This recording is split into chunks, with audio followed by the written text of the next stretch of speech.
Messieurs, dames, bonjour. Bienvenue pour cette session commune entre l'ASFAR et la SFCTCV sur les syndromes aortiques aigus. Donc moi, Jacques Tomasi, je suis chirurgien cardiaque à Rennes. J'ai le plaisir et l'honneur de pouvoir être à cette modération et même comme intervenant un peu plus tard aux côtés de Diane Lénard.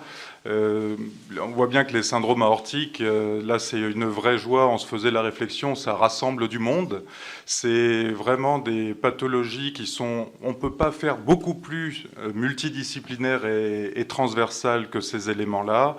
Et j'espère qu'au terme de cet après-midi, alors certainement on aura plus de questions que de réponses, mais ça nous permettra d'avoir des éléments de discussion supplémentaires.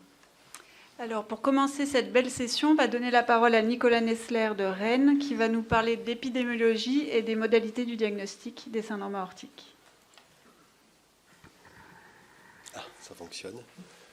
Bonjour à tous. Donc, j'ai l'honneur de pouvoir ouvrir cette session et on m'a chargé de traiter l'épidémiologie et les modalités du diagnostic sous la surveillance d'un des chirurgiens de notre équipe, donc ce qui rajoute un peu de sel. Alors, bon, les syndromes aortiques aigus, qu'est-ce que c'est? Alors, c'est vrai que nous, on a l'habitude de dire, oh, il y a une dissec qui arrive, il y a une effervescence dans le bloc, on sait que ça va être le bazar, que le programme va être explosé. On ne dit pas, il y a des syndromes aortiques aigus qui arrivent. Donc, qu'est-ce que c'est que ça?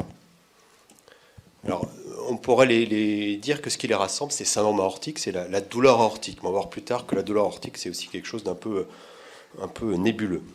Alors effectivement, il y a plusieurs entités qui sont rassemblées sous le vocable syndrome aortique aigu, et notamment la classique dissection complète, celle qui est, je pense, la plus connue. Là, c'est le vaisseau classique avec la lumière, l'intima, la média et l'adventice. Et dans le cas de la dissection, vous avez cette rupture intimo-médiale qui va être l'origine non seulement d'un flap, mais aussi d'un faux chenal qui va cheminer au sein de la média. Alors si on regarde un petit peu, ça ne nous fait jamais de mal de voir un petit peu d'anapathe. On voit là, si on voit ma flèche là, oui, on voit ma flèche, la média là qui est rompue, l'hématome, la lumière. Et puis là, on croit l'anapathe sur le parole, mais c'est souvent des médias qui sont un petit peu pathologiques, qui sont très pathologiques, avec des impactions mucoïdes et puis une disruption des fibres élastiques. Alors on peut avoir aussi des dissections incomplètes avec toujours cette rupture intimo-médiale, mais plutôt cette fois un hématome de l'adventice, subadventiciel. Et puis il y a d'autres entités qui arrivent aussi, telles l'hématome intramural. L'étiologie pourrait être un peu différente. On parle de rupture des vasa vasorum. Et puis c'est cet hématome en croissant qui pourrait être secondairement disséquant, qui se trouve aussi au sein de la média. Et puis autre entité, l'ulcère aortique pénétrant, qui correspond plutôt à une rupture au niveau d'une plaque d'athérome chez les patients très, très athéromatoeux. Et qui peut évoluer vers ce type de pseudo-anévrisme. Et au niveau anapathe, on voit cette espèce d'affreux cratère. Alors ça, je pense que vous connaissez bien cette fameuse classification qui va avoir son importance pour la prise en charge thérapeutique, que Jacques Tomasi vous développera par la suite. Et donc actuellement, on parle de dissection de type A, Stanford A ou Stanford B, selon que l'on touche l'aorte ascendante. A comme ascendante, c'est facile, et puis B pour l'aorte descendante qui va remplacer la peut-être un peu plus complexe de Baquet. Je ne me permettrai pas de parler des dissections non A, non B qui toucheraient peut-être que la crosse, qui sont un sujet de débat intense chez les spécialistes du sujet. Et la dissection complète à complète, ça va être plutôt des Stanford A, et vous verrez plutôt l'hématome intramural et l'ulcère aortique pénétrant, plutôt dans des dissections de type B, mais ce n'est pas non plus exclusif.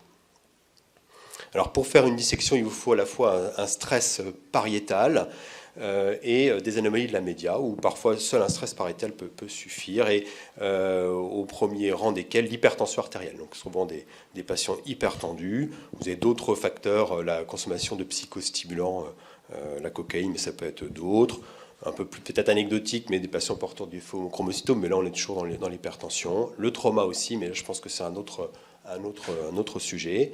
Et puis, ce stress pariétal peut se conjuguer parfois à des anomalies de la média, alors qui peuvent être génétiques. On connaît tous le syndrome de Marfan, peut être aussi Ehlers dans l'os, le Turner, d'autres syndromes. Citons aussi les patients porteurs de bicuspidie qui vont développer aussi une dilatation aortique, qui sont donc plus sujets aussi à ce type de dissection. Anévrisme, j'ai mis au sens large, qu'il soit familial, plutôt lié à l'athérome ou même d'origine infectieuse. Et puis j'ai distingué aussi les anomalies plutôt d'origine inflammatoire avec des maladies de système telles que B7 ou Takayasu. Alors, quelques mots d'épidémiologie. Alors, c'est pas si simple de faire de l'épidémiologie des syndromes aortiques aigus. En effet, souvent, ce sont des cohortes hospitalières qui sont constituées et pourtant, il y a quand même un certain nombre de décès préhospitaliers qui passent sous le radar, ce qui fait que ça rend quand même difficile d'estimer l'incidence ou la mortalité. Alors, c'est pour ça que, pour en savoir un peu plus, on se tourne vers des études populationnelles qui vont suivre une communauté sur le long terme.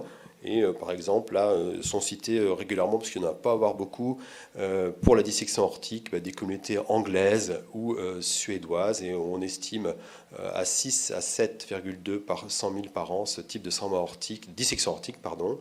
Et puis, dans des études de population dans le Minnesota, là, c'est l'État du Minnesota, on estime là plutôt à 4,4 pour 100 000 habitants la dissection aortique. Et si on compte toutes les lésions aortiques que je vous ai décrites, on passe à 7,7 par 100 000 habitants. Typiquement, eh bien, si on s'intéresse au genre, ce sont plutôt les hommes qui vont présenter ce type de dissection. Et l'âge aussi est un facteur favorisant. Et vous avez typiquement un homme entre 66 et 72 ans qui est peut-être plus jeune que celui qui est représenté ici. Et donc, ces études populationnelles nous permettent d'estimer quand même un taux de décès préhospitalier assez effrayant, de 30 à 50%. Alors, j'ai retrouvé là cette étude un petit peu qui est intéressante parce qu'elle regroupe quand même pas mal de 9000 patients. C'est issu de bases de données américaines, NIS, mais bon, voilà, ils distinguent la rupture aortique, la dissection aortique. Mais ce que je trouve intéressant, c'est qu'eux voient une augmentation des dissections aortiques sans qu'on l'explique vraiment depuis 2014, avec toutefois une mortalité globale qui reste stable aux alentours de 26%. Mais bon, il faut un subtil distinguo entre le traitement médical, le traitement chirurgical et des dissections dont on ne connaît pas le traitement. Bon, l'intérêt, c'était de donner des chiffres sur une grande cohorte qui finalement ne sont pas si simples à retrouver. Alors, quelle est la présentation diagnostique? Donc, on l'a dit, la douleur aortique, c'est ce qui unit un peu tous ces syndromes. Et quand on regarde ce papier du JAMA, là, qui est issu de la... En fait, on a analysé la cohorte de l'IRAD, qui est un registre international des dissections aortiques, dont la plupart des travaux sont issus sur la dissection aortique. Là, ils ont rassemblé 450 patients. Et dans le JAMA, en 2000, ils ont essayé de distinguer un peu la présentation clinique. Et donc, la douleur est présente dans 85% des cas. Il y a quand même 20% qui apparemment n'ont 15% qui n'ont pas de douleur. Et cette douleur est très brutale. Donc, ça, c'est assez caractéristique. On voit que la douleur tranchante ou la déchirure, c'est un peu moins présent. Et puis la migration là qu'on apprend à la fac, il a trouvé que dans 17%. Donc c'est assez intéressant. La douleur est thoracique dans 70% des cas, et ça va concerner plutôt le type A. Elle peut être dorsale ou abdominale dans 50 et 30% des cas, et elle va prédominer la douleur dorsale ou abdominale dans le type B. Donc on voit une présentation clinique qui est quand même assez variée, assez peu spécifique. Le deuxième grand groupe pour moi de signes cliniques, c'est ceux que j'ai appelés liés à la malperfusion, un petit peu indûment, parce que j'ai aussi glissé là l'hypertension. Donc très souvent, la moitié des patients vont être hypertendus, et notamment dans le cas du type B. Et puis vous allez avoir apparemment dans un nombre assez fréquent des cas, 30%, un souffle de régurgitation aortique. Et puis sinon, vous aurez les plus classiques, choc ou tamponnade, 8% des cas, décence cardiaque congestive, même des syncopes. Et puis la fameuse absence d'époux ou différence de prise tensionnelle, on la trouve seulement finalement dans 15% des cas. Et puis, bon, ce n'était pas plus détaillé dans ce papier du JAMA, mais donc j'ai rajouté ischémie de membre, qui est une présentation assez classique. Et sur la présentation clinique, une autre façon de présenter les choses que j'aime bien, c'est celle-là, sur ce schéma issu du Lancet. Quand on est plutôt dans le type A, on va avoir des tamponnades, des régurgitations aortiques, une malperfusion, mais il va concerner le cerveau, l'artère coronaire, la présentation de SCA. Et puis type B, plutôt des malperfusions qui vont concerner, enfin type B ou diffusion dans l'aorte descendante, qui vont concerner plutôt la moelle épinière, les viscères ou les membres.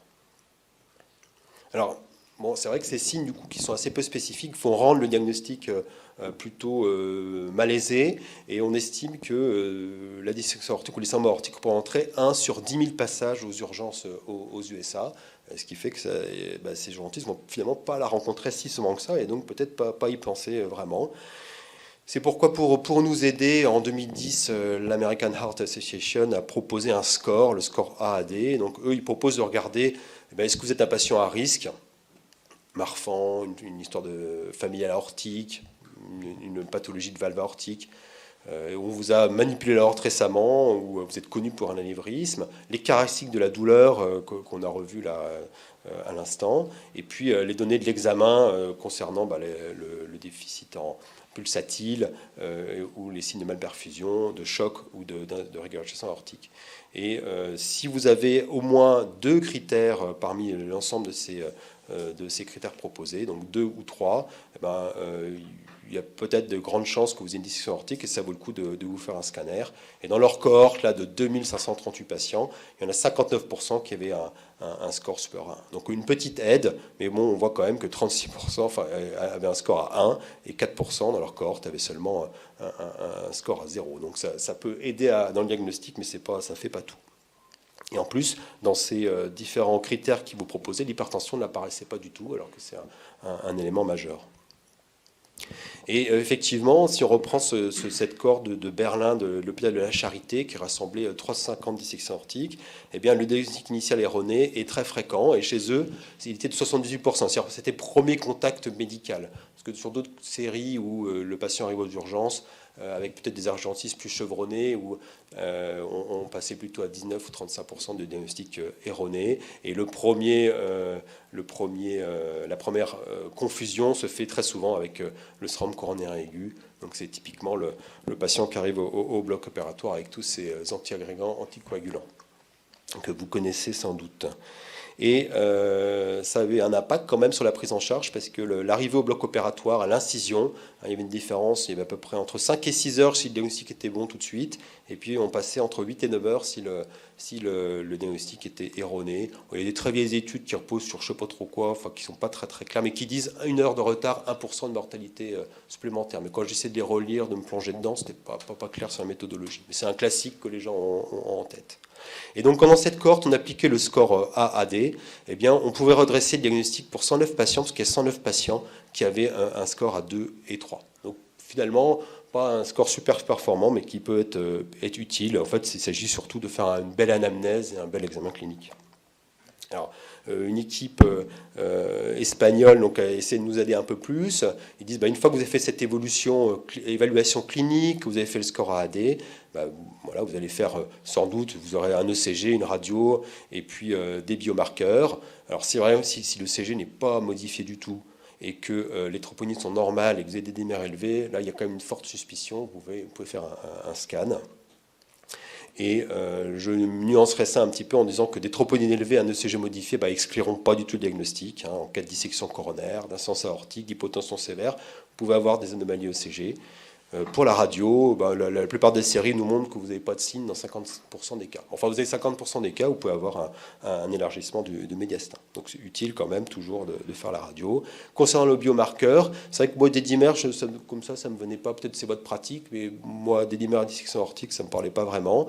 Et effectivement, cette série de circulation, toujours sur la cohorte IRAD, laisse penser qu'on exclut bien le diagnostic sur des dimères inférieurs à 500 nanogrammes par ml, de la même manière qu'on peut exclure le diagnostic avec l'embolie pulmonaire. Et même quand ils regardent les dédimères qui ont été faites très précocement, il semblerait qu'ils aient trouvé un cut-off à 1600 nanogrammes par ml pour les dissections aortiques versus les autres diagnostics, infarctus, angine de poitrine, embolie pulmonaire. Donc peut-être si vous arrivez à avoir des dimères très précoces, peut-être un rôle pour faire le distinguo. Bien sûr, l'enjeu, c'est de ne pas envoyer toutes les douleurs au scanner. Alors bien sûr, une fois qu'on a fait tout ça, l'étape 3 proposée par cette équipe espagnole, c'était bien sûr de passer aux examens complémentaires. Alors ils nous mettent CT, scanner et échographie. Alors je vais juste dire 2 mots sur l'échographie. C'est vrai que l'échographie transthoracique, on voit que pour le type A, ça peut être sensible. Pour le type B, c'est quand même pas super sensible. Ça va quand même bien vous aider pour les complications vitales, la tamponnade, la dysfonction VG, la régurgitation aortique. Mais enfin, si elle est normale, vous ne pourrez pas exclure le diagnostic. Alors le TO, c'est autre chose, puisqu'elle est bien adaptée au diagnostic, avec une bonne sensibilité et de bonne spécificité. Maintenant, il y a quand même pas mal de problèmes. Il faudra une sédation, il faudra un expert, il faudra un appareil disponible, et puis il faut aussi éviter les pics hypertensifs. Autant d'éléments qui font que ce n'est pas quand même l'examen idéal, même s'il va être indispensable pour vous après en péropératoire et en post-opératoire. Donc là, je vous montre quelques images un petit peu édifiantes que m'a passé le docteur Poenswen. Voilà, qui sont un peu trop caricaturales peut-être, mais bon, qui vous montrent que vous détectez bien la dissection aortique. Alors l'examen de choix, je pense que vous savez, c'est le scanner de l'aorte, hein, des troncs supraortiques aux artères iliofémorales, avec et sans injection. Donc sans injection, c'est important de faire un temps sans injection pour les hématomes intramuraux. Les radiologues insistent bien là-dessus. Et puis aussi, il n'y a pas qu'un temps aortique, il y a un temps veineux à faire pour explorer un peu les viscères. Et avec ce scanner, vous allez pouvoir voir la porte d'entrée, détecter un épanchement péricardique si vous ne l'avez pas fait à l'écho, et puis essayer de faire le bilan des malperfusions et des ischémies d'organes. Donc sur ces images, on voit un beau flap intimal, épanchement pleuro-péricardique. Vous pouvez voir aussi, là c'est Thibault Lapote, un radiologue de notre centre qui m'a passé, c'est une belle porte d'entrée, voilà, hein, c'était un peu animé, voilà une belle porte d'entrée. Autre image d'un patient qu'on a eu la semaine dernière avec un épanchement péricardique, un beau flap. Alors ce qui est important, c'est que cet examen soit bien synchronisé sur l'électrocardiogramme, parce que s'il n'est pas synchronisé, vous pouvez avoir ce genre d'artefact, et a priori, avant qu'on synchronise correctement, il y a quand même pas mal d'histoires de patients poussés au bloc sur ce type d'image. Là, après synchronisation, on voit qu'on est sur une fausse image. Sur cette image-là, ce qu'on peut voir, c'est un faux chenal thrombosé. On voit que malgré tout, on a une perfusion du tronc cœliaque. Et par contre, au niveau rénal, on a un petit retard de perfusion de ce rein. Et on voit aussi la perfusion de la mésentérique supérieure, malgré la thrombose. Donc ça va être très important de faire bien le bilan des lésions viscérales. Ça aura une importance, bien sûr, dans la suite. Je vous montre aussi ces images de TABC et de sous-clavaire carotide commune disséquée, qui va être important de prendre en considération pour le pronostic du patient, bien sûr, mais aussi dans votre prise en charge au bloc opératoire, hein, toujours s'enquérir un petit peu de où est-ce qu'on va pouvoir glisser une artère. Et c'est vrai que si la sous-clavaire est disséquée, vous allez pouvoir douter des chiffres que vous aurez sur votre artère. Donc c'est quelque chose à garder en tête, à bien avoir en tête avant de commencer la chirurgie. Et j'arrive à la fin de mon topo. Et bien, une fois que le diagnostic est fait, bien, ce qui est recommandé quand même, c'est de transférer le patient, si il n'est pas déjà arrivé, dans un centre expert qui va, on parle de team, d'aorte team, et qui va comprendre des chirurgiens, qu'ils soient cardiaques ou vasculaires, des radiologues spécialisés, bien sûr, des anesthésistes réanimateurs et des cardiologues. Alors pour conclure, les syndromes aortiques sont des entités finalement assez diverses, qui sont, on l'a vu, peu fréquentes, mais meurtrières. Et le diagnostic, comme un challenge, car les symptômes sont multiples, les tableaux peuvent être assez bâtards, ce qui peut aboutir à des retards diagnostiques. Les facteurs favorisants vont quand même beaucoup aider à orienter le diagnostic. Et bien sûr, l'enjeu TDM sera crucial pour le diagnostic. Voilà, je vous remercie de votre attention.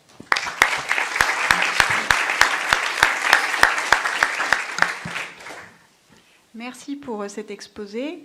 Y a-t-il des questions dans l'assistance?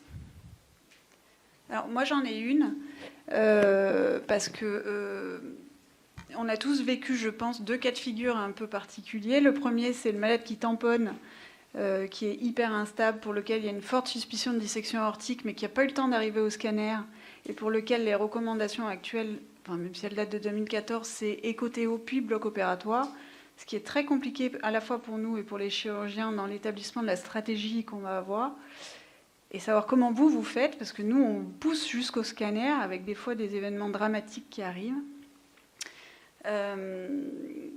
Et la deuxième, c'est comment vous faites quand c'est un diagnostic un peu par chance, je dirais. Quand ils sont partis, par exemple, sur une embolie pulmonaire, on tombe sur une dissection aortique avec un scanner qui n'est pas injecté pour une aorte et pour laquelle on n'a pas les renseignements nécessaires à la cannulation et tout ça. Comment vous faites stratégiquement dans votre centre? Bon, je pense qu'on Si elle est suffisamment stable, je pense qu'on pourrait répéter l'examen. S'il y a des signes de gravité qu'il faut aller au bloc rapidement, je pense qu'on se contentera de l'examen de qualité. Ouais, s'il y a déjà eu un scan. Et s'il n'y a pas eu de scan, vous allez au bloc sans scanner? Alors là, moi, dans les 5 dernières années, le cas il s'est présenté une fois. Donc on avait fait le drainage péricardique par sternotomie, refermé la patiente, retourné en réa, la stabilisé un petit peu, fait le scanner et on l'a opéré le lendemain matin. D'accord. Donc c'était à 10 heures à peu près en fait. Ok. Donc voilà, après c'est critiquable, hein, mais bon, Non, mais c'est comme c'est ça parce qu'on que avait quand fait. ça arrive, c'est toujours dans des situations où on n'a pas trop le temps de réfléchir. Pour ça que je Ouais, alors peut-être c'est des cas qui sont déjà un peu dépassés, parce que c'est une rupture d'aorte. Oui, c'est Si ça. on, Après, c'est ça. C'est vrai que si on draine la rupture d'aorte, on fait juste que Ah oui, il faut là. rétro-transfuser derrière. C'est pour ça que... Donc il faut. Après, oui, je pense que là, il faut accepter une situation de guerre dégradée. Mais je me souviens pas beaucoup de dissections qu'on a poussées au bloc sans scanner. Non, je mais pense là, que j'en ai en 5 ans. Ouais, et là, toi, tu celle-là, disais, c'est tout. Enfin, soit on arrive trop tard, on est 30-50% pré-hospitalier, puis il a quand même réussi à pénétrer la porte, soit on est dans les cas qu'on va pouvoir prendre en charge classiquement. Voilà. Après, nous, c'est surtout des histoires d'induction houleuse. Hein, souvent, le patient tient le coup, et puis voilà, dès qu'on l'endort, ça part en... Donc c'est toujours la question, est-ce qu'on technique avant, est-ce qu'on fait après Voilà, c'est plus... s'il vous plaît. Après, c'est peut-être l'occasion de faire l'ETO, parce que c'est vrai que l'ETO, comme tu le signales très justement, Nicolas, c'est difficile de la faire en pré, parce qu'il y a des poussées hypertensives et que c'est dangereux. En revanche, là, quand tu as un problème de scanner et que la suspicion est très élevée, à ce moment-là, de faire l'ETO per-op pour faire la sternotomie le plus vite possible, c'est une alternative à drainer un épanchement qui peut être dramatique et puis à refaire le scanner. Donc probablement la place de l'ETO, elle est secondaire et elle est dans ce genre de situation où tu vas certes confirmer avec l'ETO le diagnostic, et puis aussi tu vas pouvoir le faire si jamais tu as un examen non contributif. Ma question, en revanche, par rapport à ce commentaire, c'est: Nicolas, est-ce que tu crois qu'il faut mettre en avant les dosages? Parce que là, on a l'impression dans l'algorithme espagnol qu'il faut faire la biologie puis le scanner, et ça semble quand même assez antinomique par rapport à l'exigence temporelle de la prise en charge. Est-ce que tu ne crois pas que ce n'est pas le problème et que globalement, ces malades-là, même si la suspicion n'est pas très importante, il vaut mieux les passer au scanner pour rien plutôt que de passer à côté? J'en discutais là, on a un interne de cardiologie, nous, en stage en réa, donc comme c'est finalement la porte d'entrée chez nous, il y a une urgence cardio, ça va être beaucoup eux, me disaient que ça faisait partie assez facilement du package. Donc finalement, ils ont déjà le CG, les biomarqueurs, ils sont faits un petit peu de manière automatique sur la douleur, quoi. Parce que ça prend du temps. Donc c'est pas Hilary, machin, c'est vraiment dans leur algorithme classique de la prise en charge de la douleur thoracique au sens large. Et toi, en pratique, chez toi, tu fais la biologie, tu attends le résultat de la biologie et tu passes au scanner, ou tu vas direct au scanner et puis tu as le résultat rétrospectif de ta biologie qui finalement n'a pas beaucoup d'impact en plus sur ta prise en charge? Je dirais que on voit quand même qu'il y a des erreurs diagnostiques qui sont assez fréquentes parce qu'effectivement, c'est pas suffisamment typique. Je pense que si on est très typique avec une forte suspicion, les biomarqueurs, comme souvent, comme toujours, n'ont pas de sens. Après, si on est quelque chose d'un peu plus sioux, comme ça a l'air d'être le cas assez fréquemment, là, c'est vrai qu'il y aura une prise en charge plus classique, chest pain, cardiologique, chest pain unit, des cardiologues. Je pense que c'est dans ce cas-là, quoi. Soit il y a de la malperfusion sévère et tout, et là on sort le grand jeu, on ne va pas chipoter. Soit on est plus sur une douleur qu'on a un peu de mal à définir, et là je pense qu'on est sur un circuit qui est moins urgence réa.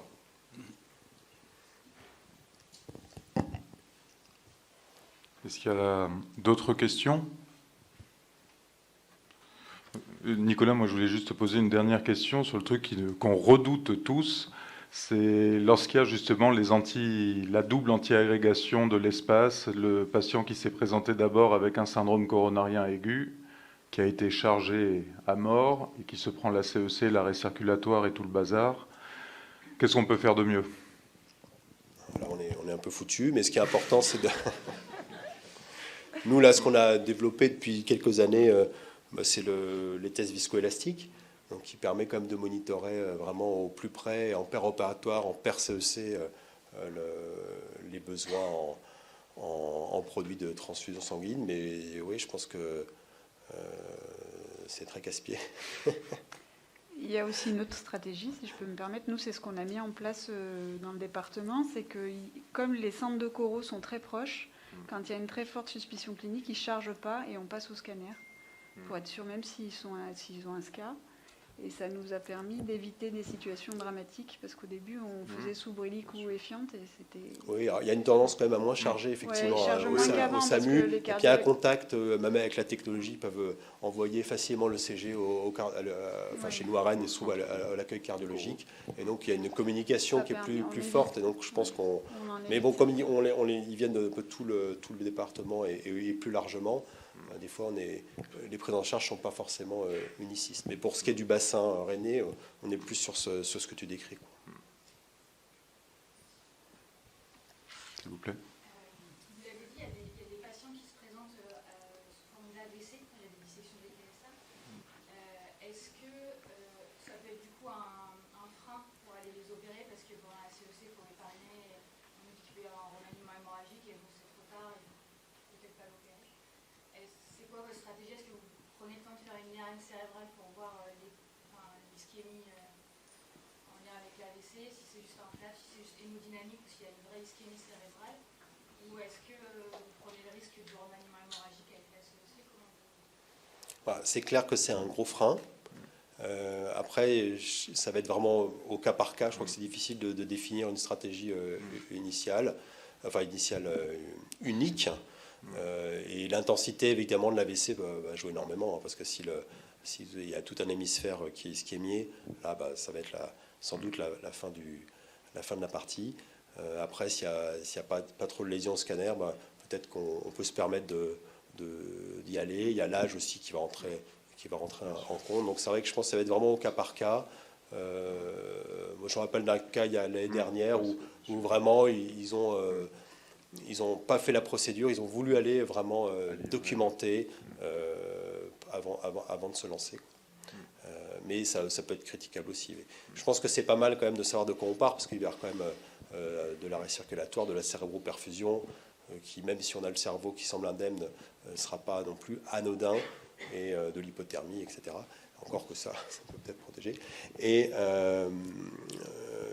donc je pense que c'est vraiment au cas par cas, selon la présentation clinique, selon l'âge, selon l'imagerie initiale, et en décision multidisciplinaire, si besoin, en discutant éventuellement avec les neuroradiologues, comme on fait un peu aussi, mais plus calmement avec les endocardites. Finalement, les endocardites, on en perd de plus en plus avec des AVC, ce qui est une grosse contre-indication en même temps. Donc, gros frein, mais peut-être à nuancer. Réponse de Normand, même si je suis breton, même. D'autres questions? Non. Donc, merci Nicolas.